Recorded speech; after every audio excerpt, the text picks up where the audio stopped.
part. Come on.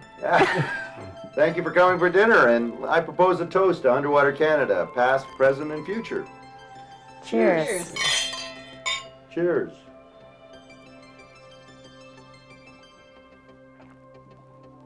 Well, Barry, as the current chair of Underwater Canada, what was it like in the past?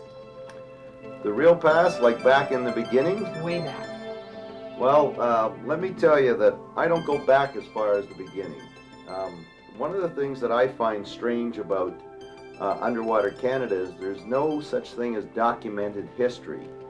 I find it's kind of like a Bible story that people have related on and on from years, and so it starts becoming the gospel, and then somebody like Doug writes it down, and we all take it for gospel. But as near as I can recollect from the stories I've been told, that Don McIntyre was around in the beginning, and I can remember him telling me.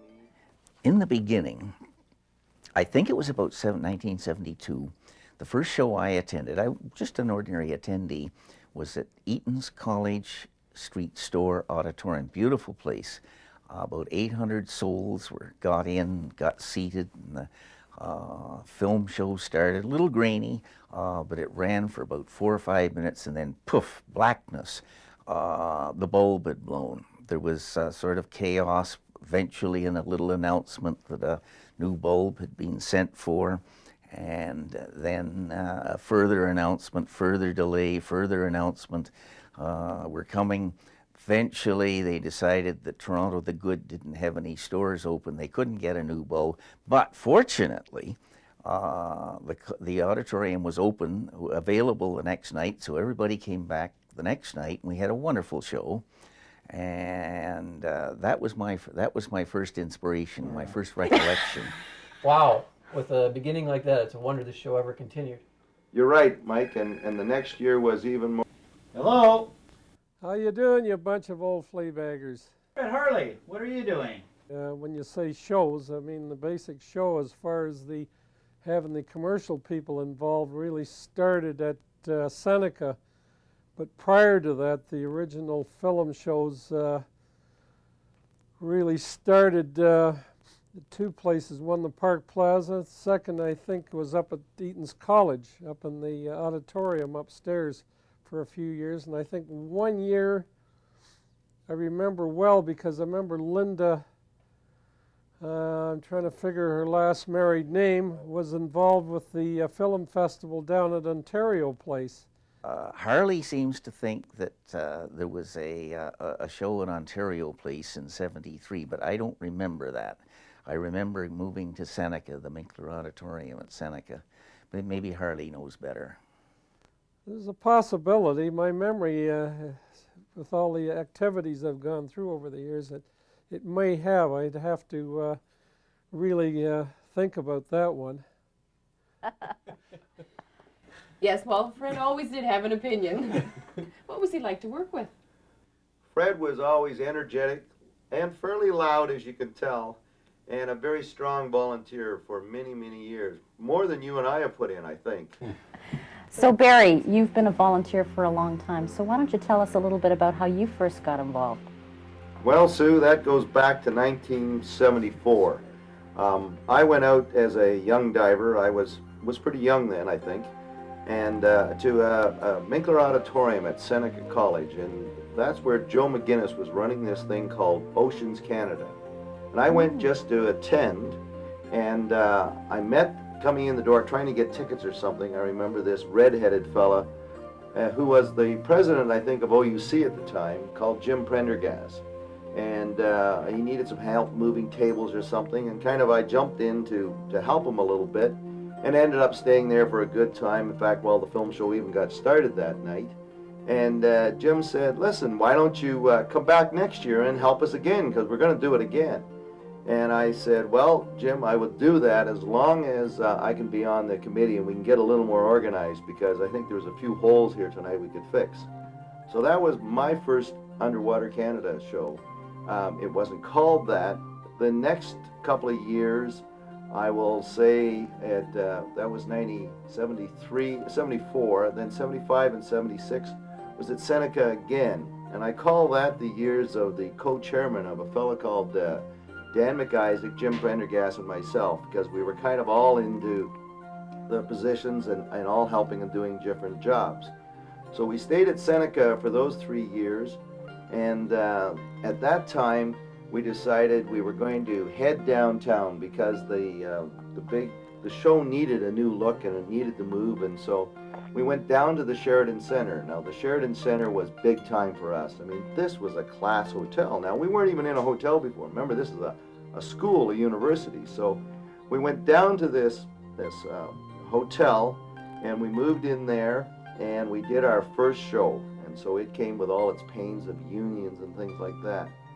Now, if I remember, the next year, we only stayed 1 year, we kind of went down the road, and about that time, I think we brought some help along. I think, Doug, you got involved then, didn't you? It was actually early April 1978, and it was actually my second day on the job when I joined the council. I had driven into town with all my possessions and met all these divers, was introduced to this organizing committee, and there was a diving event at the Harbor Castle. And I was quite impressed. It was really quite an interesting evening and weekend of events. And I think at the end of that weekend, we looked at what we could do, and we decided to leave the downtown core. We had problems with parking and the downtown unions. And if I recall, you and I went out and negotiated with the Skyline. And the result of that was a very successful 3-year relationship with the Skyline Hotel from 1979 through the 1981 show. And really, the only reason we left the Skyline was because we found problems with the exhibits. We were getting too big, if I remember. That's right. We started off with 20 booths. Mr. Harley actually had sold 20 booths. And by the time 1981 arrived, we had 52 booths. And we looked down the road, and the new Constellation renovations were underway, and we decided to go down the street and negotiate a contract. Remember the hard hats we had to wear to go down there? Yeah, the construction was still underway. They promised us a finished facility. Promised. We ended up actually checking in with hard hats and construction ramps and overhead protection. The divers managed. They were there for a party, and it was a good time was had by all. But I think we brought Sue in there, didn't we, about that time? Well, we ran out of Toronto volunteers. And we had to cast our net further afield, and we looked to Ottawa. Yeah, that's we right. found a few rookies in Ottawa, and Sue was one of the first ones. You remember the Constellation those years, Sue?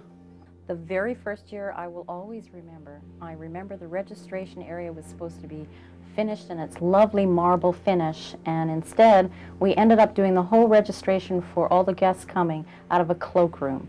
But the volunteers were just great as usual, and it went off, believe it or not, without a glitch. But the Constellation has really been our home now for 15 years, and we've grown up with the Constellation, and I think they've grown up with us. Believe it or not, there are still people at the Constellation that have been with us through every show. Papa George, who probably everybody will remember, he's the fellow that's always there. It doesn't matter what chairman there was, he's always there. Absolutely. And the really big ballroom, I think, gave a different element to the whole show. It let us house all the wonderful exhibits, and also the fact that the catering and sales people got to know us well, even though they used to dread the 100-odd function sheets they would get from us. But through the years of Gabby and on to Kay, and we had the pleasure of working with Vince, and some of those familiar faces that the committee really used to get a big charge out of working with. And every one of them turned a blind eye to the microwave ovens in the elevator. That's true. Yeah, a lot of memories back in the Constellation. Been our home for a long time. I would imagine that in those 15 years, that probably we put that hotel under more stress and put more unusual requests in front of their owners and their banquet managers and their banquet captains than they've probably had from any group that's ever been in Underwater We're Canada. probably the only group that ever blew up an inflatable boat in the lobby. True. Or gave the owner at that time, Mr. Calamar, I guess I had the privilege of having a private audience with him and seeing him tell me in no uncertain terms that there was no way I was putting a submarine in his ballroom. We then negotiated and ended up putting the submarine outside, and it got great media coverage, and he thought that was just terrific. And then there was the year we actually built a swimming pool in his lower foyer. 8 feet of water, 30 feet across. It took us 2 days to heat, and we put a little submarine in that tank. Did that water ever clear? It's never clear. Never clear. Sunday afternoon, the water cleared. A lot of memories. And Brenda, thank you for a lovely dinner this evening. Part of the hospitality crew at Underwater Canada, weren't you? Yes, Mike, I was. I was involved right from the beginning. This husband of mine got me involved with the very first, well, not the first show, but the first show for me. I guess it was the first one at Seneca where we decided that we needed to lay something on for the attendees. And I went out to Dominion and rented coffee urns, and that was it. No tea, no nothing, just coffee. The next year we got a little more elaborate. I think we had coffee, tea, and that's when we started with some of the baked goodies. But I believe... No, this was Merle's baked goodies and mine, Brendy's brownies and Merle's butter tarts. Down here, 120 butter tarts. I don't know when I made them all. Well, Brenda asked me if we could do something hot, and first off I said, no, I don't think we can, but we can't heat in rooms. Then somebody came up with the idea of having a microwave. And that's when we started with Jim bringing in the microwave. We arrived at the hotel, and we were trying to get this microwave in, and we got stopped at the door, inside the hotel door, and they asked us what we're going to do with a microwave oven. And I said, well, we're just going to use it for a prize. They said, well, as long as you're not going to use it for heating food and stuff. I said, oh, no way. This is going to be strictly for a prize. So they helped us cover it up, and we took it up into the elevator. And then we went to the fridges and the dishwashers and that very well-stocked shelf, as I remember, in 455 and 555. That was when we moved over to the Constellation. I was sort of a head shipper. I always had to move all the butter tarts all over the place, and the microwave ovens and all the rest of the food. I delivered and carried it in all these different places. We had to do a little ice runs for the drinks. That was very important. Had to run down and get the ice cubes. Somebody else had to do the bartending, but I got to look after the ice cubes. Well, Brenda, I think the hospitality is really a trademark of Underwater Canada, and the speakers have certainly learned to love that area. That's a place where they come and socialize, meet new friends, come back year after year, and really help to get to know some of the volunteers as well. And participating in events like the Underwater Canada, which is just it's a spectacular way to spend time and meet friends. It's always coming back to Underwater Canada is like old home week and meeting the family. You know, the speakers have always enjoyed the hospitality at Underwater Canada, and occasionally they've surprised us. I remember a story that Lise tells over and over again. That's that story about Glenn Engstrom, and isn't it? basically rewrote the book on chemistry by mixing oil and water and then putting it on top of a hot element. Well, the resulting explosion, which you can still see the marks of on the ceiling if you look carefully enough, singed a few eyebrows. This was an adrenaline rush second to none in the history of seafood workshops. The standard routine, of course, in Underwater Canada, which always used to give poor Lise Kinahan nightmares, was for me to step up to the podium and announce that my topic would be something entirely different from what was on the program altogether. Those memories of Art and Glenn and George Harper, it really brings home the point of how much the speakers are part of the Underwater Canada family. And from hospitality to program, they really have become part of us. And you remember the Skyline one?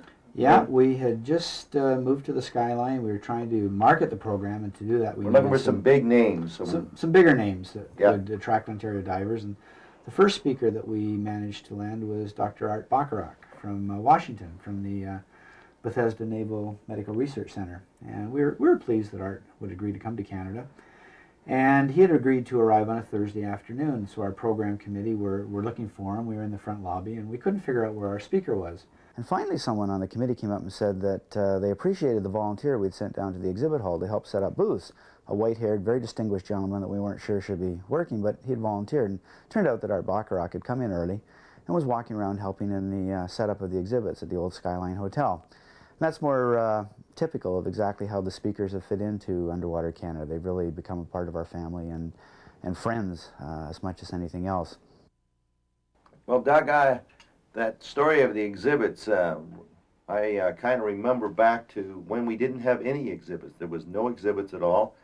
And at the Seneca, we managed to talk the folks into putting 3 exhibits out on the bridges. These are interconnecting bridges to the Minkler Auditorium. We started at 3, and Marion, we got up to, what, about 150 now? 150 plus. Well, I remember that, you know, when I asked Doug, what does the exhibit manager do? And he asked me to be exhibit manager when you decided that you'd had enough. And he says, well, you greet them, you make them happy, you keep them happy, and they leave with a smile. You did your job. When there's nothing but a slow glowing dream that your fear seems to hide deep inside your mind. All alone I have cried silent tears full of pride in a world made of steel, made of stone.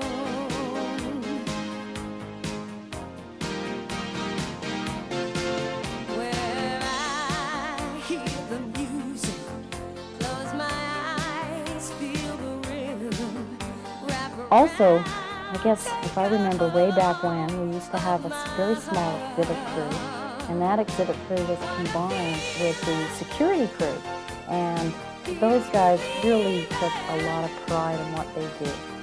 I don't think we could have done without the crews. Definitely not, definitely not. And what was really appreciative was the fact that at the end of the show, we were not left there all by ourselves. People came down and helped clean up that hotel, clean up that exhibit area before they began to party. Everybody knew everybody was tired. Everybody knew everybody was tired, and so the rest of the crews came to help us, and I thought that was always really great. But we had to get clearance from the guy, from the engineer who had built the hotel, in order to get that exhibit in because it weighed so much. I think there was 18 people involved. I saw a picture of them, counted 18 heads around the trailer trying to push that sub in through the door. Underwater Canada works because of the people. And being able to come from the outside to get a different perspective, you get to see this group of volunteers and how they come together, they work together. It's really quite fascinating. Often working behind the scenes, just doing their job and taking an extraordinary amount of pride in what they're doing. They don't have to do it in the public. Oftentimes, they do their job too well, as a matter of fact. This was one of those occasions where we had a super efficient security man, and he was not going to let me in, no matter what. Said, if you were one of the guest speakers, you would be there right now. Yes, Mike, that was a good committee for people to get their feet wet as new volunteers. And I wonder if some of our newer volunteers remember the good old days where we used to have the infamous casino and those fashion shows.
And when it started back in the early days, we didn't even have a logo. And so I remember there was a contest, and we've got the first logo, and then Doug came along and he got us involved. We got the second one, the one of the shipwreck, and then later on in the years, and the image we now go by is the more stylized logo. One of the other trademarks, Barry, was the creation of a program book to go along with the show, and I think it's one product that we've always really been proud of.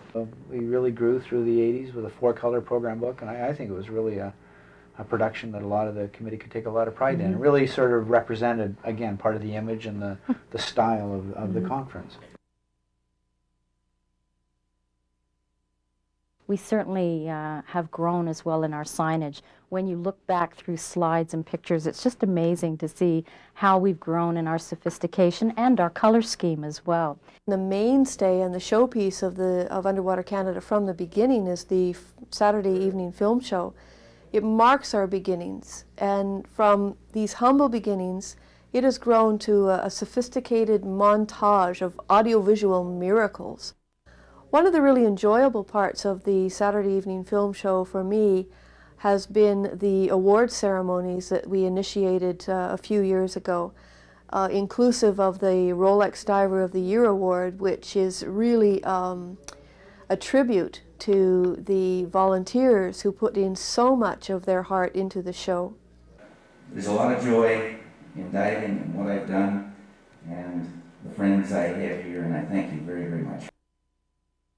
One of the neat things to watch is the turnaround on the Saturday night after the film show. Yes. And I guess 13 minutes or something is the record to turn that theatre of 1,300 seats into a dance floor and cars on the tables and candles on the tables in about 13 minutes. It's spectacular to watch. It's incredible. The carpet comes out. Hotel said they couldn't do it, but the chairs go, the carpets come out, yeah. The dance starts. Underwater Canada has changed dramatically over the years. I remember when I first came on, we were doing 2 symposium rooms that I remember, and we had just started into the concept of workshops, I think spearheaded by Barry Adamson, and it was an experiment at the time, much like everything else is in the program field of the show over the years. So we started off slowly, we added more and more every year, and we peaked, I think, at one year at 37 workshops. Anyway, our show starts now Thursday evening with the dealer day, but I understand a few years ago that it started much earlier than that with Ocean Tech. Yeah, it's hard to remember now, but we used to run a whole week. A whole week. We opened on we moved into the hotel on a Sunday, and by Monday we were up and running with Canadian Ocean Technology Congress, which in retrospect I'm not sure how the committee really pulled that off. It was 7 days of very serious seminars, the odd drink or two up in the hospitality suite, which ran for 6 nights straight. But really it was a partnership. Barry and I had been invited over to DCIM to talk to the people there, and they were interested in having a very, very small seminar. And they looked at Underwater Canada as a good venue to partner. And we had talked to Barry Ridgewell and Dr. Lauren Kuhn, and created a partnership between the Council and Underwater Canada and DCIM. The East Coast offshore oil industry and the Arctic were just booming, money to burn. We actually duplicated a mini Underwater Canada. We had a trade hall. We started off with 20 booths. I think we peaked at 40. And about 300 to 400 attendees. And 1984, we actually had the Honorable John Crosby come to Underwater Canada and speak at the Ocean Technology Conference Banquet. So it was really quite an affair.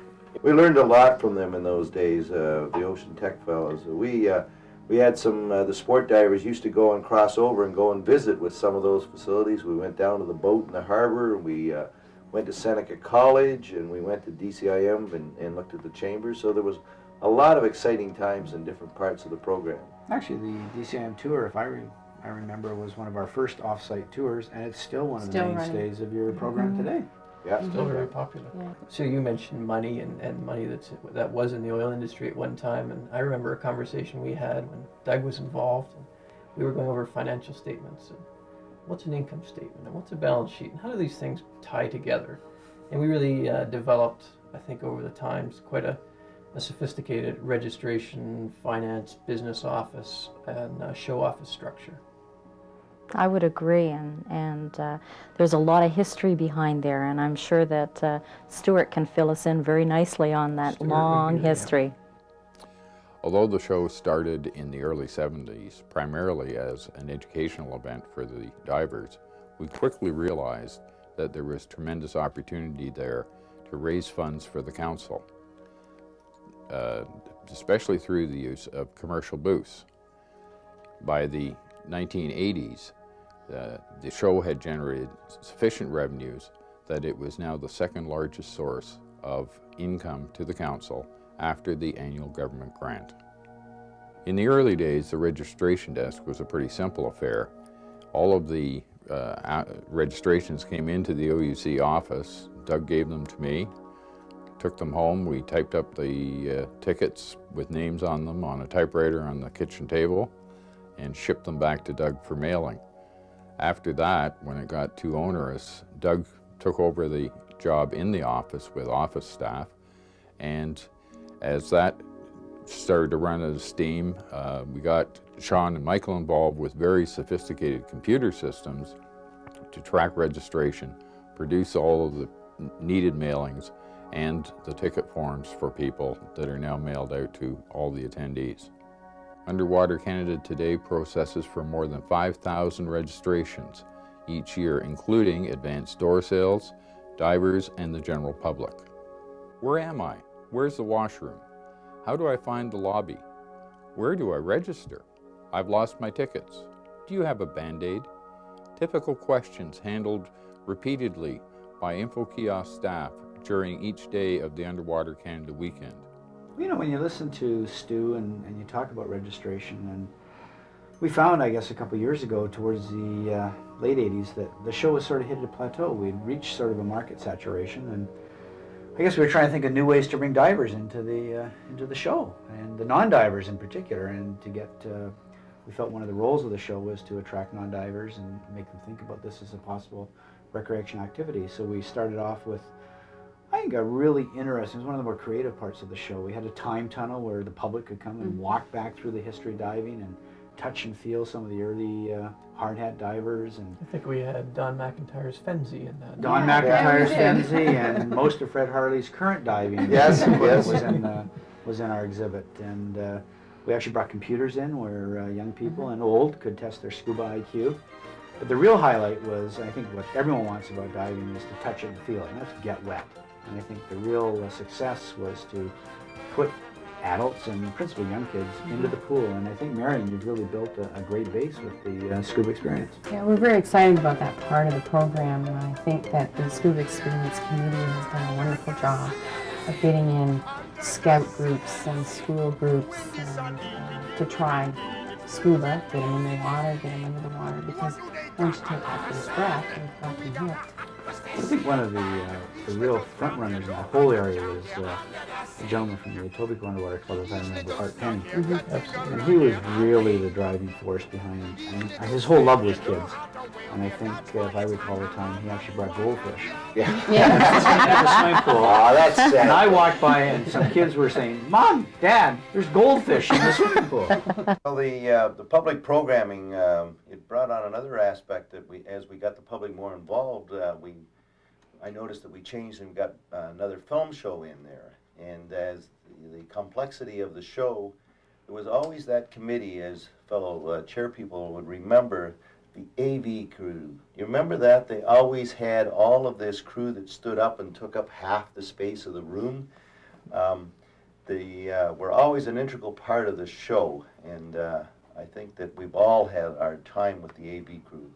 Was it at the Skyline where you had the show with the red light at the back of the room? Red light and green light, yeah. That was. Who was that was up there trying to present, and he was looking at the red light and the green light? That was Joe McGuinness, and that was, as long as there was a red light on, Joe had to keep talking and tell jokes or do whatever he had to do song and dance, pony show, anything, stretch it out, until the projector was at the back of the room was ready, and then we'd turn on the green light. And there was, the film broke during the presentation, and the image just exploded on the screen. The audience thought it was wonderful, but the presenter, the guy who owned the film, didn't think so much. Anyway, so the red light was on, and it was on, and it was on, and Joe would ask, and the red light stayed on, and eventually he said to the audience, I want you to turn around and look at the back of the room. And what I'm waiting for is that red light to turn green. And like 5,000 eyes turned around and stared at us. That didn't help. I'm just looking at this little old radio here and thinking back to, you know, how old this is. And I'm thinking of the first dissolves first Kodak dissolve was just a wooden box, and it had two, like a light dimmer switch and a little motor that ran the two of them, and that was it. And it was so basic, but it just went from there to one projector, two projectors. Oh, we'd go to 3, then we go to 4, and then we went to like 6 and 12 and 18, and I think at one time we had 22 projectors back there. So things have really changed a lot. And now you go back there and you've got, like you said, you've got 2 piggyback video projection units, and you know, we're lucky if we have a dozen slide projectors. About 4 years ago when I tore my knee up playing hockey, and my mutinous crew threatened to take me to a chair in the AV office if I didn't keep my butt in that chair for the whole weekend. I'll get yous. I'll get all of yous. You hear me? I think the thing that makes a difference is the volunteers. It is. You know? That's the whole thing. And I think it's a challenge every year to, everybody wants to do better this year than last year and make the show just that little bit better. And I think that's been one of the keys, is not only the volunteers but trying to better themselves each year. And it's a challenge, and it just has contributed to the show. And big time. It's incredible that a show of that caliber and that size is put on by volunteers who, for the most part, that's not their job. No, their involvement is not what they do on a we've day-to-day basis. You know, we've all learned to do something that we don't normally do, or well, that's the unique thing about it. You come and you learn something different, and you do something different that you don't normally do. And like I said, it's probably the hardest work you'll ever do, but it's so much fun. I would never give it up. I think it's really interesting when we were looking back at planning for this event, when we went through and looked at all the volunteers that have been involved in the show over the 25 years. We were well in excess of 450 people. And I think that's a real tribute to this organization. And it's not many organizations that can retain volunteers in that way. And I think the retaining and the number of people for the number of years we've had, you look at the people that are still involved, I think that's really a tribute to the management style that you folks have carried on after myself, and the management team that's done this. So the volunteers always have put this show together. They've been up and down in numbers, but they're still here, and I think that Underwater Canada, as long as we look after the volunteers, will keep going for a long time. Barry, you spoke of retention, and Sue, you spoke about some of the people that have been involved and the number of people that have been involved, and I can tell you it has made my portion of the show incredibly that much easier. That there is the continuity, there is the retention, there's the feeling that people want to be there, they want to be involved, they want to dedicate, and yet they don't feel that they're doing that. They just really enjoy doing it. And from a chairman's point of view, having all that to build on really makes it extremely enjoyable.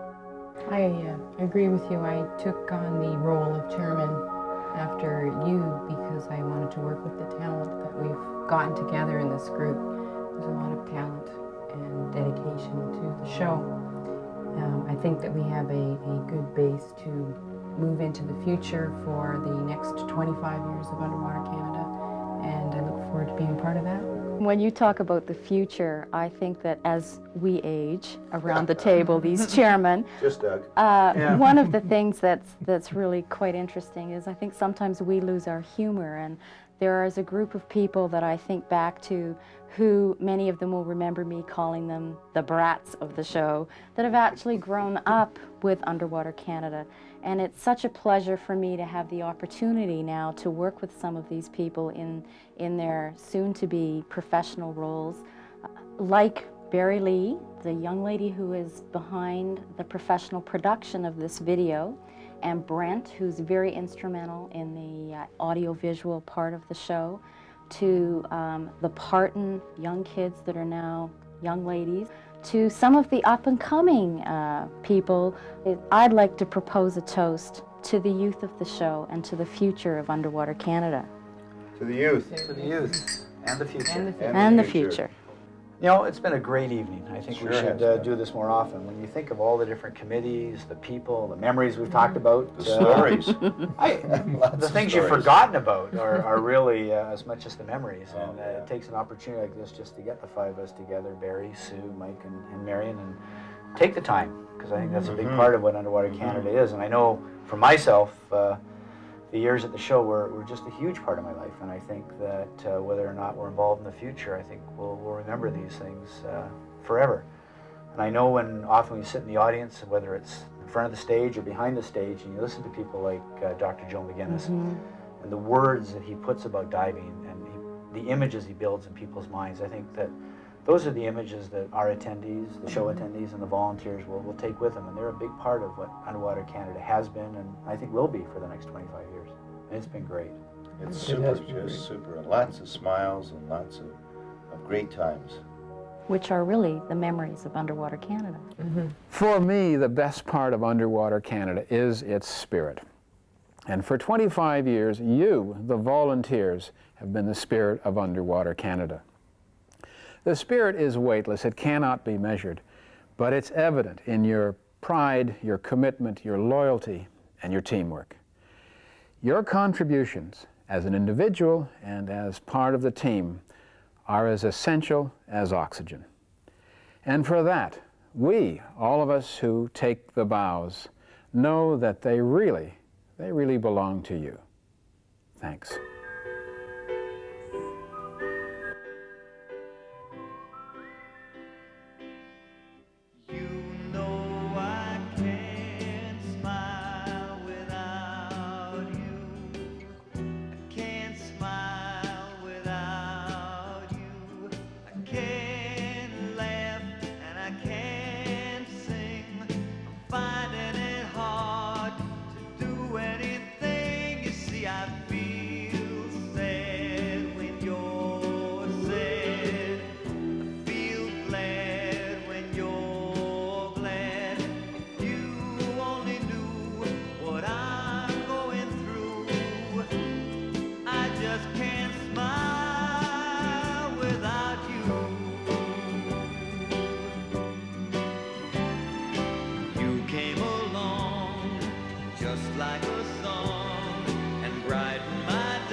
Can't smile without you.